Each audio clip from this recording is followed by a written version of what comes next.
Oi, pessoal, tudo bem? Começa agora mais um Futuro Talks, o programa em que eu recebo as pessoas que pensam, trabalham e fazem a saúde no nosso país. Meu nome é Natália Cuminali, eu sou jornalista especializada em saúde e fundadora do Futuro da Saúde. Hoje a gente vai falar aqui sobre o futuro da dermatologia, esse cenário da estética, como nós brasileiros nos preocupamos com a aparência, enfim. Vários temas dentro desse tópico. Antes de começar, eu não posso esquecer de falar para vocês assinarem o canal e ativarem todas as notificações. O Futuro Talks tem apoio do grupo Fleury e da farmacêutica Roche. Agora eu vou apresentar para vocês a minha convidada de hoje. Ela é dermatologista especialista pela Sociedade Brasileira de Dermatologia, mestre em dermatologia pela Unifesp e chefe do ambulatório de cosmiatria da Unifesp, que é a Universidade Federal de São Paulo. Eu queria dar boas-vindas à doutora Mayra Astur. Obrigada, Natália. Que delícia estar aqui com você. É uma honra. Muito bom mesmo, doutora. Muito.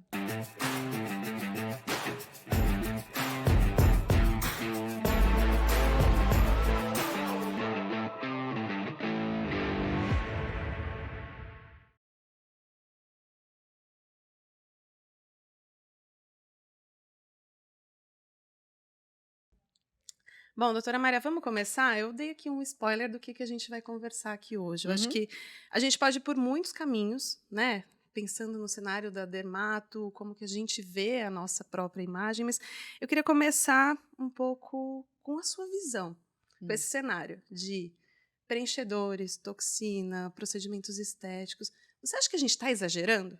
Com certeza.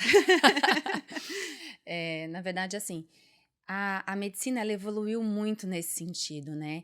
E é importante a gente fazer alguns posicionamentos quando nós falamos sobre isso. Então, um é em relação à parte de cosmiatria, o que significa isso, e outro é o ponto do bem-estar, né? Então, quando nós falamos em bem-estar, isso vai implicar num estado de satisfação em relação ao nosso corpo, em relação à nossa autoimagem. A minha área de atuação, né, mais importante, que é na área de cosmiatria, ela é a área da medicina, que foca numa visão mais profissional, mais ética e consciência da área da beleza, né, da saúde. Então, quando nós juntamos esses dois fatores, a cosmiatria e o bem-estar, isso tem uma explosão. Uhum. Né? Então houve grandes evoluções e por um lado nós estamos evoluindo assim para uma sociedade um pouco doente em relação à parte mental, né, à parte emocional.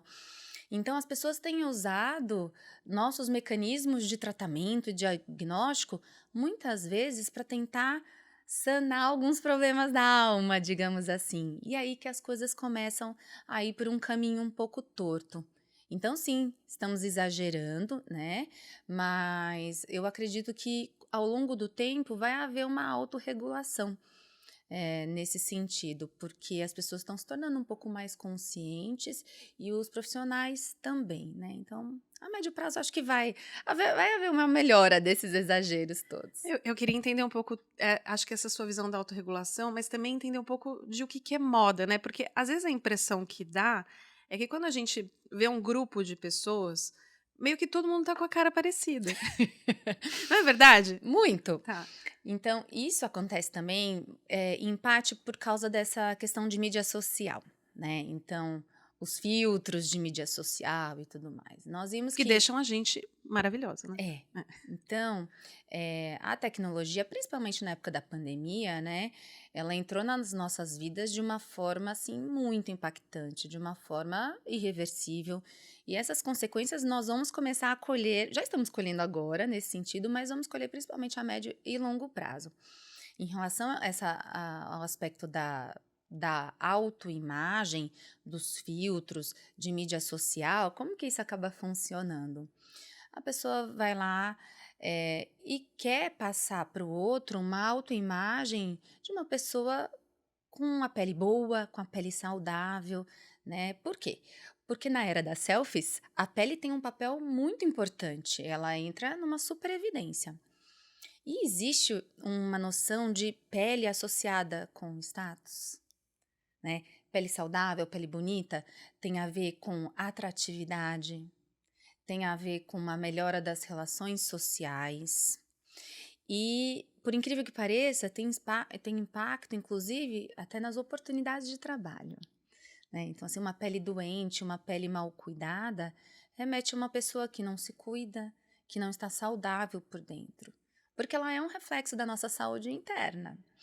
Então, tudo isso fez com que na hora da selfie, você usasse o filtro que mais te agradasse. Uhum. E com isso você vai minimizar imperfeições, mas não só isso. Você consegue fazer alterações estruturais no seu rosto, estruturais no seu corpo, né? Muitas vezes passando uma imagem de uma pessoa que não é a realidade. Só que quem está do outro lado da câmera acha que aquilo é realidade, né? É a venda de um sonho, de uma realidade que não existe, mas que se está na sua mão, ela passa a ser real. Então você começa, de tanto ver, de tanto ver, de tanto ver, achar que aquela boca exagerada é bonita. Porque aquela Hum. pessoa que você admira tem aquela boca. Ou então que aquela bochecha super estufada, ou aquele cabelo enorme, cheio, aquele corpo perfeito, sem estrias, sem celulite, sem gordura localizada. Tudo aquilo é o normal, sendo que isso acaba levando a um padrão de beleza que não é compatível, né? E isso é fonte de frustração, de ansiedade, de depressão, né? Já tem estudos mostrando isso. E, infelizmente, principalmente a juventude tem sofrido com isso, porque eles estão crescendo achando que isso é normal, né? Então, esses filtros, eles têm um impacto muito negativo, né? Na nossa vida como um todo de sociedade. E as pessoas vão ficando iguais por causa disso, né? Interessante seu ponto, até de trazer essa nova geração, porque pensando no passado, né, na era pré-Instagram, pré-filtro, a gente também sofria muito com os padrões de beleza, mas os padrões de beleza que estavam ali estampados nas revistas, não estava no nosso dia a dia o tempo É, todo e a gente não se via daquele jeito, né? exatamente. E a gente não tinha a possibilidade de se colocar naquele filtro, Exatamente. né? Então, esses padrões de beleza que são muitas vezes inatingíveis, a gente começa a se ver dentro deles e a buscar por isso, muitas Agora, vezes. dá para usar, doutora, o filtro de maneira saudável? Assim, pensando que tem gente que usa o Instagram o tempo todo e que não necessariamente tá maquiada, não tá com aquele, né, com o seu melhor dia ali, mas talvez tem que falar no Instagram e o filtro ajuda a Ajuda. ajuda. É claro, eu acho que tudo na vida com bom senso é benéfico. Acho que a questão é sempre o bom senso, né? Sim, tá. Mas não, quando você disse que a gente vai se autorregular, eu queria te ouvir um pouco mais sobre isso, assim. Porque pensando que agora todo mundo se preocupa com a aparência e que a gente está vendo esse exagero, que você mesmo já Uhum. constatou e concordou. Como que a gente vai chegar nessa autorregulação? Porque vai ter um momento que vai ter um momento de autocrítica, do tipo, eu vou me aceitar como eu sou, então não vou precisar fazer procedimento? Não. Eu acredito que isso vai ser um caminho um tanto longo, um tanto tortuoso, mas eu converso muito com profissionais da indústria, converso muito com psicólogos, psiquiatras, com outros colegas médicos, né? E assim como em outras áreas da medicina, toda vez que surgem tecnologias novas ou tratamentos novos, assim como outras descobertas científicas, né? Uhum, Muitas vezes elas são usadas para o mal, uhum. né? Apesar de ter um princípio genuíno, um princípio, uma ideia boa, e acaba se distorcendo ao longo do caminho. Depois, com o tempo, isso se autorregula. O que nós temos visto na prática é que a partir do momento que os medicamentos puderam ser comprados por outros profissionais de saúde, isso saiu da alçada do médico. Então, o CFM, ele tem um dispositivo que é a lei do ato médico, que vai definir quais são as atribuições dos médicos e o que é a área de atuação exclusiva do médico. E os procedimentos invasivos, como por exemplo a aplicação de toxina botulínica, preenchedor, né, coisas mais profundas na pele que envolvam saúde e questões de segurança, deveriam a princípio ser a área de atuação do médico. E a Sociedade Brasileira de Dermatologia também preconiza isso, focando com que esses tratamentos estivessem na mão de dermatologistas e cirurgiões plásticos, que são os profissionais que têm capacitação para isso. A partir do momento que a gente encontra um público ávido por esse tipo de tratamento, uma democratização desses conceitos mais atuais de beleza e de rejuvenescimento. E a gente também tromba com uma indústria farmacêutica também enlouquecida por vender os produtos para mais profissionais da saúde. Isso começou a haver grandes choques. Então, essa perda de mão do profissional médico frente a esses procedimentos está fazendo com que haja muitas complicações, né? Então, toda semana no consultório eu pego pacientes chegando com complicações das mais diversas possíveis, das mais simples até as mais graves. Eu até acho que é importante você reforçar nesse ponto, assim, porque pensando nessas complicações, né? Às vezes a pessoa ela vai fazer um procedimento, ela não tem noção exatamente com quem que ela está fazendo e o que, que pode acontecer. Eu acho que é legal te ouvir sobre isso. Exatamente. E aí ela chega com o rosto, às vezes, deformado, inchado, com nódulos, tendo feito hipercorreções, né? Que muitas vezes pioram ainda mais uma autoestima que já estava abalada. Então, essas pessoas chegam no consultório para a gente tentar consertar. Por outro lado, existem os casos que são ainda mais graves e com lesões irreversíveis. Então, todo mês tem saído notícia de pessoas que morrem por procedimentos cirúrgicos feitos por profissionais não cirurgiões, né? Lipoaspiração, cirurgia, laser, endolaser, complicações de preenchedores com necrose de áreas da face, derrame, cegueira, coisas muito graves que às vezes são abafadas pela mídia, às vezes são abafadas pela indústria, né, nos acordos judiciais, mas que infelizmente acontecem. A Sociedade Brasileira de Dermatologia, ela lançou ao longo desses anos uma campanha de divulgação desse tipo de complicação para que as pessoas soubessem o que está acontecendo e que se evitasse esse tipo de complicações, para que as pessoas tivessem conhecimento de que esses procedimentos são da alçada de profissionais médicos. Mas é uma força muito pequena frente a toda essa mídia aí, né? Então, o que eu acredito que vai acontecer é que ao longo dos anos essas complicações vão se tornar tão frequentes e o próprio boca a boca vai acabar, olha, minha amiga ficou deformada, minha vizinha tá depressiva, a outra teve uma complicação mais grave. E as pessoas vão acabar voltando para os consultórios médicos, né? Mas, infelizmente, às custas de muito sofrimento, de muita complicação. E tem uma coisa que meu sogro sempre fala, ele fala assim, o sol brilha para todos, né? Então, vão ter as pessoas que, infelizmente, não podem ter acesso, né, para pagar um dermatologista, um cirurgião plástico, né, para não poder ter acesso a um serviço de boa qualidade, com higiene, com segurança, com uso de produtos que sejam seguros. E, eventualmente, essa pessoa vai, sim, num consultório de um outro profissional. Então, isso vai ser, assim, vai acontecer, mas eu acredito que ao longo do tempo essa noção de quem deve realizar cada procedimento vai se ajustar. Assim oramos. Doutora, eu estava te ouvindo e pensando aqui, acho que tem toda essa estratégia e essa história toda que aconteceu por trás, né, do que você está trazendo, então a popularização, mais profissionais podendo realizar esses procedimentos, o interesse das pessoas em fazer os procedimentos, muito por Aham. causa, né, dos filtros e também uma pressão da sociedade por estar Sim. sempre lindo, maravilhoso, né? É. Mas em algum momento você acredita que agora as pessoas também vão ficar mais autocríticas, do tipo assim, eu não preciso fazer tanto procedimento, ou eu sou bonita como eu sou, ou de repente isso aqui me valoriza, isso aqui me deforma, porque uma coisa é o profissional, e eu acho que o profissional de saúde, o médico, qualquer um pode ali talvez também exagerar, né, Uhum. isso, todo mundo corre esse risco, mas Sim. de alguma forma a autocrítica que o que eu quero, como o paciente chega para você no seu consultório, eu quero mudar tudo. Você acha que isso vai mudar? Talvez. Eu acredito que isso também esteja relacionado com a parte de maturidade, né? É uma coisa que a gente vai adquirindo ao longo da vida, essa percepção de que me aceito como sou. Uhum. E, de novo, o bom senso, né?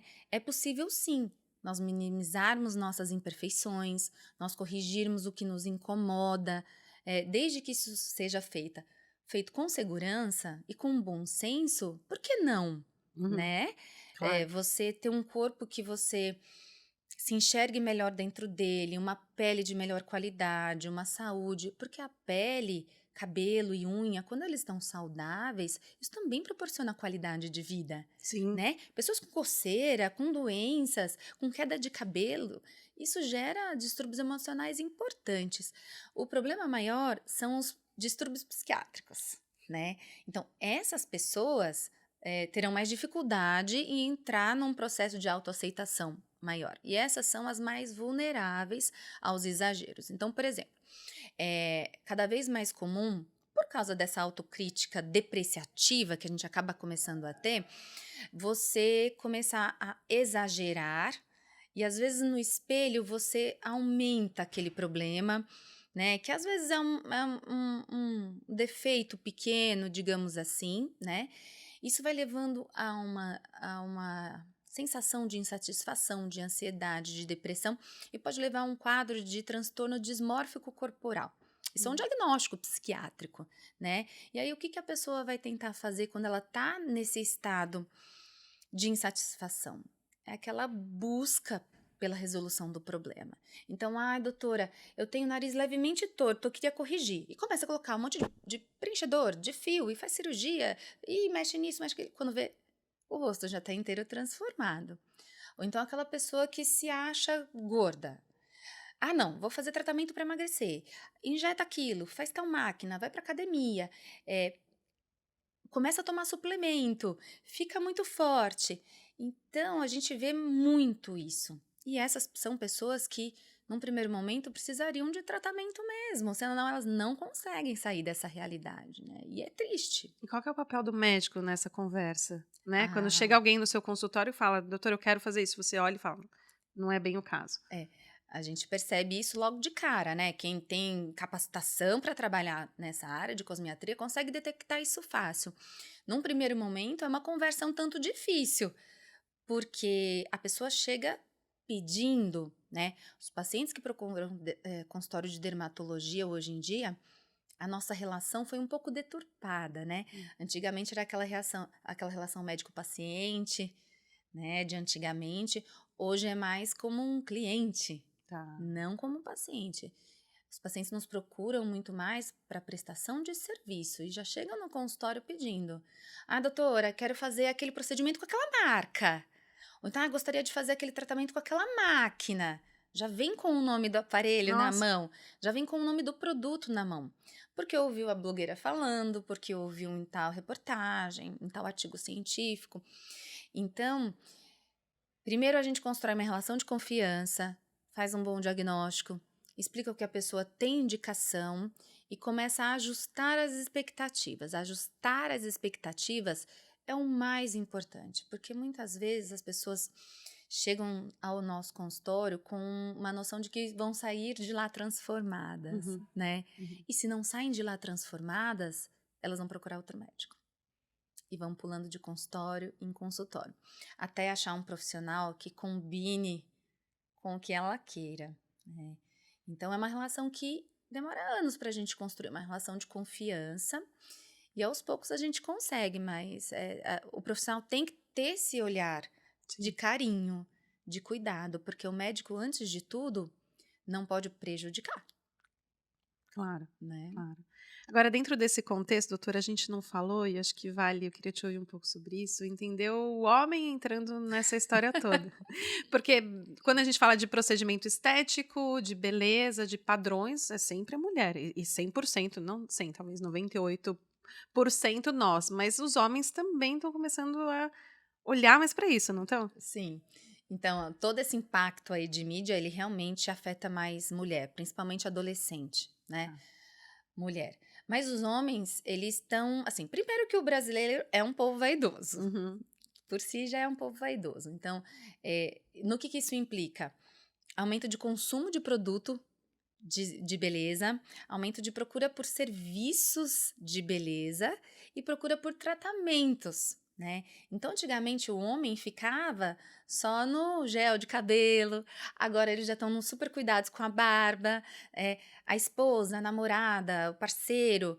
começa a fazer tratamento, ele começa a ver, puxa, o outro tá ficando bonito, eu não posso ficar para trás, Uhum. né? Tem aquela questão também de ciúme, de insegurança. E quando eles percebem que sim, é possível tratar tendo resultados naturais, com o rosto ficando harmônico, segurando a velocidade de envelhecimento, né? Aquela pessoa que é vaidosa, uma hora acaba mergulhando no nosso mundo, né? E é muito gostoso, porque quando o paciente homem começa a frequentar o consultório, eles fazem tudo direitinho, Natália. É? Fazem os tratamentos direitinho, passam os cremes direito, fazem os procedimentos corretos. A única coisa que eles me pedem é assim: o pessoal do futebol não pode perceber. Os amigos do futebol não podem perceber. Então, são pessoas que normalmente não gostam Que ninguém que saiba. ninguém saiba que está Tá. sendo É uma tratada. coisa meio escondida ali. Ainda é um certo tabuzinho, isso está mudando, porque eles estão procurando consultório.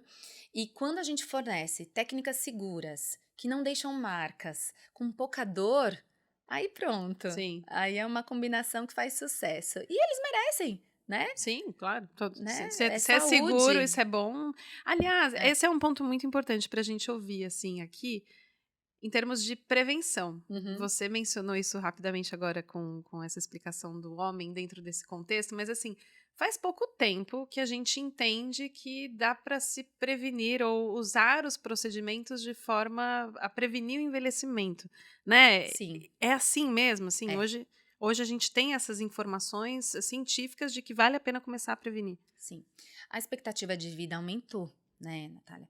Então, assim como nós cuidamos da saúde do corpo, da saúde da mente, a parte espiritual, cuidar da pele é fundamental, porque ele é o nosso cartão de visita e é o que vai nos acompanhar o resto da vida. Então, se a gente cuida de tudo e não cuida da pele, a autoestima em algum momento vai cair. Porque a sua autoimagem, ela não fica compatível com o que você sente.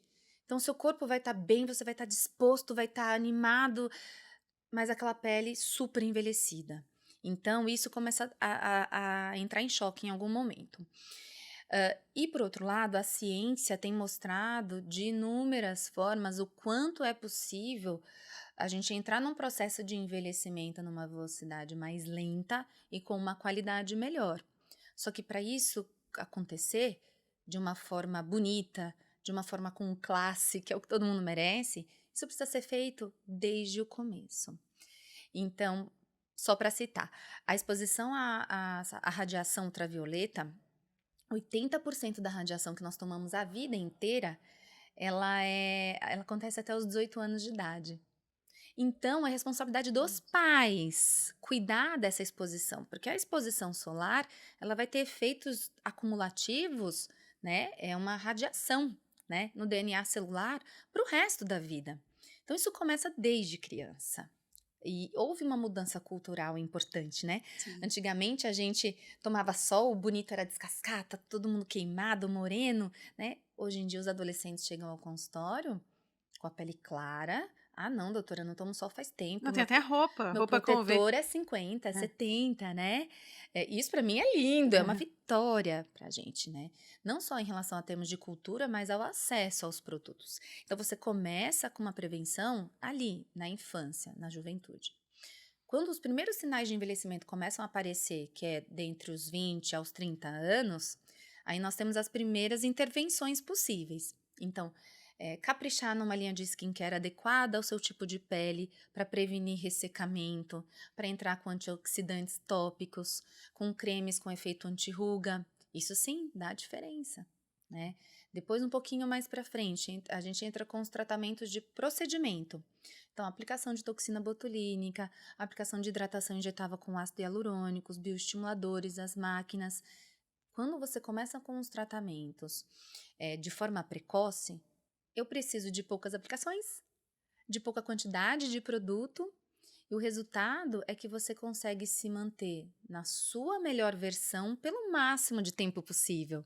Eu brinco com as pacientes, eu falo assim, olha, seu marido casou com você do jeito que você é. Se eu te transformar, isso vai ser um problema, né?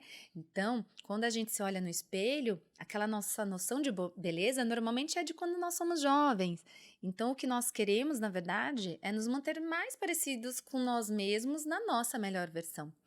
E a ciência hoje em dia consegue fazer isso acontecer, desde que você caia na mão de um bom profissional, Entendi, né? entendi. Mas então a dica para quem está assistindo a gente é começar desde cedo É mesmo. começar desde cedo, né? Tá, E aliado a isso, as interferências dos fatores ambientais também e do estilo de vida, né? tá. Que foge dos consultórios de dermatologia. Que é tipo dieta. Dieta, sono adequado, diminuição de estresse, prática de exercícios físicos com moderação, sem exagero, e agora o pessoal tem exagerado muito, né? Com exercício? Com exercício, isso acelera o processo de envelhecimento. É mesmo? Acelera. Poluição, estudos científicos mostrando efeitos da poluição no envelhecimento da pele. Então, tem outros fatores que a gente também consegue, nas orientações no consultório, proporcionar, porque é difícil driblar a genética, Uhum, né? uhum. Se eu não tenho uma genética favorável, se meu pai, se minha mãe, se minha avó, meu avô tinham uma pele envelhecida, muito flácida, eu vou ter que driblar essa genética de outras formas, né? Um ponto que eu acho que é bacana te ouvir aqui também é sobre que você mencionou também rapidamente que as pessoas estão ficando mais bem informadas. Então elas chegam para o consultório, já sabem o nome do procedimento, da máquina, da marca. Isso também aconteceu com os produtos, em relação aos Sim, ingredientes. sim. Estamos nos tornando mais exigentes, né, com o que a gente passa na pele todo dia. A indústria tem melhorado e tem olhado para isso? Tem, tem. Isso tem começado há muito tempo já, principalmente na Europa, Uhum. né? E esses conceitos de clean beauty, né? Uso de produtos naturais, orgânicos, de produtos de skincare que usam embalagens que sejam adequadas ao nosso ecossistema, que utilizem mão de obra qualificada, que não danifiquem solo, que não haja teste em animal. Tudo isso é uma preocupação que vem aumentando e as pessoas estão valorizando isso. E o que acaba acontecendo? A indústria está se adaptando, Uhum. né? Antigamente se usava muito derivado de petróleo nas formulações, né? Óleo mineral, hoje em dia já são óleos vegetais, os hidratantes com menos silicone, os conservantes agora sem derivados de formol, antioxidantes a partir de frutas, de vegetais, enfim, de coisas naturais. E é óbvio, tudo isso vai ter um certo limite. Se eu tenho uma doença ou alguma coisa específica que eu preciso de um medicamento, com certeza nós vamos fazer uso disso. Mas eu posso colocar esses medicamentos num produto que tenha um conservante mais leve, que tenha uma essência mais natural, que não tenha corante e que seja mais adequado para essa realidade que nós estamos vivendo. E é bonito ver essa evolução. E é bonito ver como as pessoas estão conseguindo enxergar a importância disso, né? Usar um sabonete adequado para minha pele, um hidratante, um protetor solar, faz parte da evolução, né? Agora, então, falando de evolução, tem alguns tópicos dentro dessa evolução que eu quero te ouvir. Um dos tópicos é entender que você mencionou também aqui, né? Outras coisas que fazem, interferem na nossa saúde, na saúde da nossa pele. Por exemplo, tem se estudado cada vez mais a importância do intestino Isso. em várias áreas da saúde. Ela também impacta na área da pele, na cosmiatria? Impacta. Tá. Então a gente fala sobre o eixo intestino-pele, né? Mas esse eixo intestino também é muito estudado já, tanto na parte neurológica, em algumas doenças neurológicas, quanto questões pulmonares. E no quesito pele, como que isso funciona? Nós temos na nossa pele bactérias, vírus, fungos que são normais, que não são patológicos e que vivem de maneira harmoniosa, protegendo e fazendo parte dessa barreira que é a função da nossa pele, né?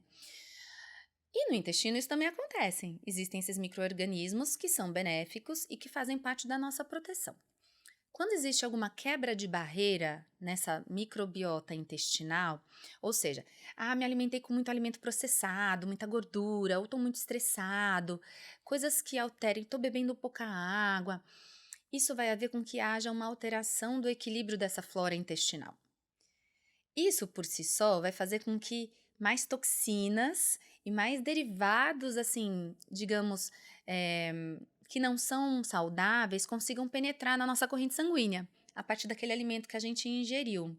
E isso vai provocar, numa escala maior, uma inflamação crônica, tanto no intestino, quanto em outros órgãos, porque eu vou receber uma carga de espécies reativas de oxigênio, e aí você me perdoa ou me corrige se eu estiver falando coisas muito técnicas, que vão gerar na pele quebra de colágeno, quebra de fibras de elastina, estímulos de pigmentação, de mancha, ressecamento. Então, são muitos os estudos que estão sendo feitos e publicados em relação a isso. E quando você corrige a alimentação e principalmente reduz o insumo de carboidratos e de açúcares, né? Eu diminuo uma ligação que a gente chama de glicação, que é quando a ligação de proteínas, de lipídios com esse açúcar. Isso vai gerar uma reação inflamatória que vai provocar diversos efeitos adversos, né? Então, se eu seguro a ingesta desse tipo de alimento, eu tô provocando muito menos inflamação em qualquer outro lugar do corpo. Em relação à minha área, a gente vê melhora com tratamentos nesse sentido, em acne, em psoríase, em dermatite seborreica e caspa, oleosidade da pele, psoríase. Então, e agora no envelhecimento, melasma. Então, claro, são necessários mais estudos até para a gente poder saber quais os prebióticos a gente precisa tomar. Então, por exemplo, você fala muito dos fermentados, kefir, né, vegetais, frutas, tipo banana, aveia, coisas que têm antioxidantes, mas também a gente pode ingerir os probióticos, que são, eventualmente, as próprias cepas de bactéria. Mas quais cepas? Em que quantidade? Então, a medicina ainda está engatinhando nesse sentido. Existem várias marcas, a gente vai trocando de tempo em tempo, com a ajuda dos nutrólogos, dos nutricionistas, cada vez mais a gente tem conseguido fazer isso de uma forma melhor. Mas sim, é uma evolução com coisas simples como alimentação. Tudo impacta, né? Tudo impacta. Então, o que você come, sim, é o que você é, né? E na pele reflete isso. E beber água, né, doutora? Você falou, eu já Beber fiquei água. pensando, preciso beber mais água. Doutora, acho que indo um pouco para o final da nossa conversa, eu queria te ouvir mais sobre as tendências. Então, vimos aqui uma grande evolução em vários aspectos da saúde, também um maior acesso das pessoas, né, aos procedimentos, mas eu queria saber o que está por vir. Alguém vai frear o envelhecimento? Eu tenho alguns sonhos, né? Eu quero uma cápsula de protetor solar, eu quero uma automaquiagem, eu quero. Alguém vai desenvolver isso, doutora? Sim, com Tá. certeza. De evolução, o que a gente tem feito já na prática é um tratamento, digamos assim, multinível. Então, ele vai começar com os tratamentos ou seja, os antioxidantes, para brecar toda essa evolução aí da cascata da glicação que eu te falei. A gente vai fazer uso de todas as orientações dos hábitos de vida. Depois, nós vamos fazer um bom diagnóstico. E o que eu quero dizer com um bom diagnóstico? Existem máquinas de análise de pele 3D, que para quem trabalha com cosmiatria já é um sonho. É um sonho como profissional e como paciente. É um sonho realizado. Porque eu consigo enxergar não só por fora, mas eu consigo enxergar isso de forma muito ampliada, eu consigo enxergar como está a vascularização por dentro, como estão as manchas por dentro, qual que é a disseminação sabe? Então, assim, eu tenho já um diagnóstico mais fechado do que a pessoa tem, e com isso eu consigo fazer uma programação de tratamento muito específica para o que você precisa.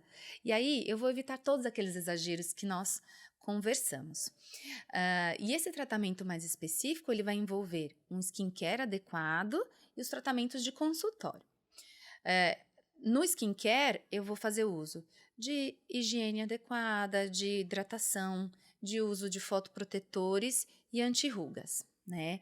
Em produtos que você goste do cheiro, da textura, da embalagem, na concentração que tua pele tolera, revisando os princípios ativos. Então, não adianta só ir no dermatologista uma vez no ano, uma vez a cada 2 anos, né? Os tratamentos com a sua pele é a ginástica que você pode fazer com o teu corpo, é como se fosse a tua ginástica, o teu cuidado em casa, ele é muito importante. E no que diz respeito aos tratamentos estéticos de consultório, a gente tem feito isso naquela forma de multinível que eu te falei. Então, quando eu olho para a estrutura da pele, que é uma estrutura super delicada e complexa, não adianta só eu aplicar um creme. O Uhum. creme, ele vai penetrar 1 milímetro no máximo. E o restante das camadas? Então, a gente começa a tratar tudo.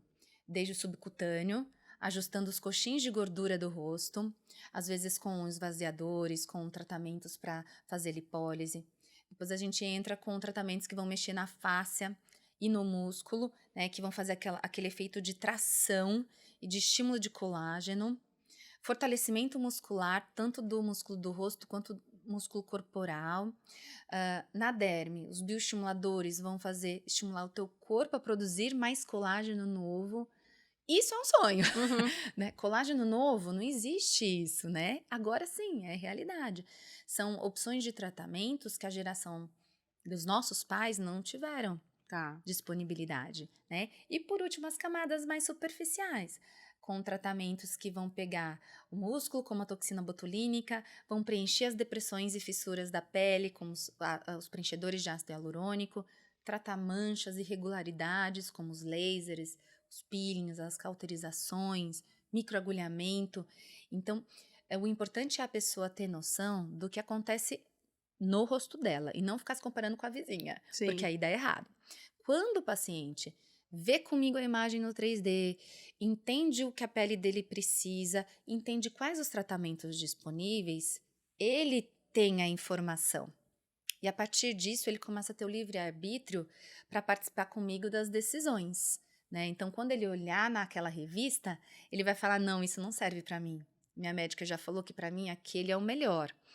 Ele vai ficando mais imune a esse ataque de mídia que a gente tem, né? E com informação, aí tudo anda melhor. Você consegue ter mais segurança, entender o que o médico está te trazendo de indicação, de sugestão de tratamento, e você, ao longo do tempo, vai tendo segurança para falar: ah, não, isso eu não quero para mim. Eu acho que essa toxina botulínica, que fica muito exagerada e travada, não combina com a minha profissão, ou não combina com o que eu acho bonito. Ah, não, eu acredito que eu vou preferir só o bioestimulador, que vai deixar só a minha pele firme. Então, existem várias formas da gente percorrer esse envelhecimento bonito, com bom senso, mas sim, utilizando as tecnologias que existem. Então, essa é uma evolução muito bonita. E o fotoprotetor de tomar já existe. Mas não substitui. Não, mas é um Então, adjuvante importante. mas eu queria um que substituísse, né? Eu queria, é isso, assim, é saber se já tem gente pesquisando também algumas coisas extras, assim, que você vê que está por vir, assim, sabe? O que está por vir? Sim, são muitas coisas via-orais, né? Como, por exemplo, os Hum. fotoprotetores via-orais, que ajudam muito nas queimaduras, manchas e no próprio Calvície envelhecimento. também, não tem? Medicamentos para calvície, como os produtos que vão estimular a circulação capilar, e os bloqueadores hormonais, fortalecedores de unhas, né? Então, isso entra dentro da questão dos tratamentos IN. Uhum. Em relação aos tratamentos de consultório, essas novas tecnologias, então cada mês surgem Uma máquinas coisa nova. novas, tecnologias novas, e só é importante ter, de novo, um pouco de parcimônia, porque tudo que é tecnologia nova, existe uma curva de aprendizagem, tanto para as indústrias quanto para o próprio médico. Ah, que potência eu uso, quantas sessões, qual que é a profundidade. Então, se você vai sempre muito ávido pela novidade, uma hora você vai pegar algum efeito adverso de algum tratamento, né? Então, de repente, esperar um pouquinho aquela máquina ou aquele produto já estar estabilizado no mercado há alguns anos para depois você tentar, né? E em termos de inovação, estão chegando cremes com bactérias novas, com propostas novas naquela linha de coisas mais naturais e de devolver para nós toda essa flora que a gente está perdendo. Estão chegando máquinas de diagnósticos cada vez mais avançados. Muita gente pesquisando toxina botulínica em creme, Hum. né? Cremes que consigam ter uma penetração maior através de nanocápsulas, Uau! nanotecnologia. Então, tudo isso já está, assim, disponível. O problema é o custo, né? O Uhum. acesso, medicamentos que às vezes ainda não chegaram no Brasil. E cada vez mais a gente está focando em produtos para brecar a senescência dos fibroblastos. Eu acho que isso vai ser o futuro. Porque o Traduz aí, fibroblasto. senescência Hum? traduz pra gente, então. Vamos lá. Fibroblasto é aquela célula produtora do colágeno, Uhum. né? O colágeno é uma proteína que faz parte da sustentação da pele. Quando ele começa a ser degradado, isso começa a intensificar a partir dos 30 anos, na mulher e no homem a partir dos 40. A gente vai perdendo a firmeza, a elasticidade, o turgor e a pele vai ficando envelhecida. E senescência diz respeito ao processo de morte, né, desses fibroblastos. Eles ficam dormentes, eles ficam como se fossem zumbis. Então, os estudos mais novos têm sido focados em brecar esse processo, porque é como se fosse uma contaminação do processo de envelhecimento. Então, já existem cremes para isso. Então, nesse último ano saíram alguns cremes bem interessantes de skincare e provavelmente vão vir procedimentos nessa linhagem também. Então, também estamos na expectativa, né? Cada congresso que eu vou fora do Brasil, a gente vê as novidades, mas tá tudo ainda engatinhando. E como sempre, acho que a gente está no nosso melhor ponto em relação à ciência e tecnologia, mas é claro que muita coisa ainda está por vir, com tratamentos mais específicos, focados em alterações genéticas específicas, né? Já existem testes genéticos para ver qualidade do processo de flacidez, de envelhecimento.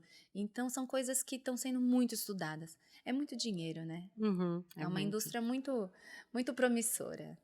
Doutora, acho que finalizando aqui a nossa conversa, eu queria que você deixasse uma mensagem final, assim, para quem acompanha a gente até agora e que fica muito interessado em todas essas revoluções, mas que talvez não tenha muito essa direção que você falou muito aqui, né? É.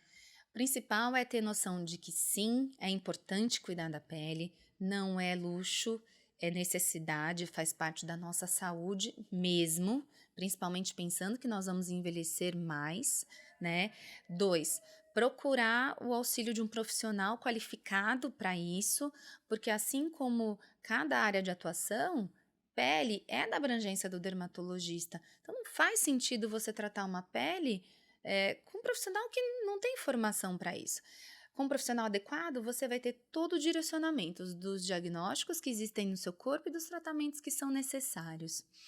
E 3, não ter medo, né? Porque cada vez mais a gente fala em positive aging, né? Então é aquele envelhecimento com positividade, com benefício, um envelhecimento de melhor qualidade e mais lento, né? É possível sim proporcionar isso e que a gente caminhe aí com bom senso. Acho que bom senso é a palavra para tudo, né?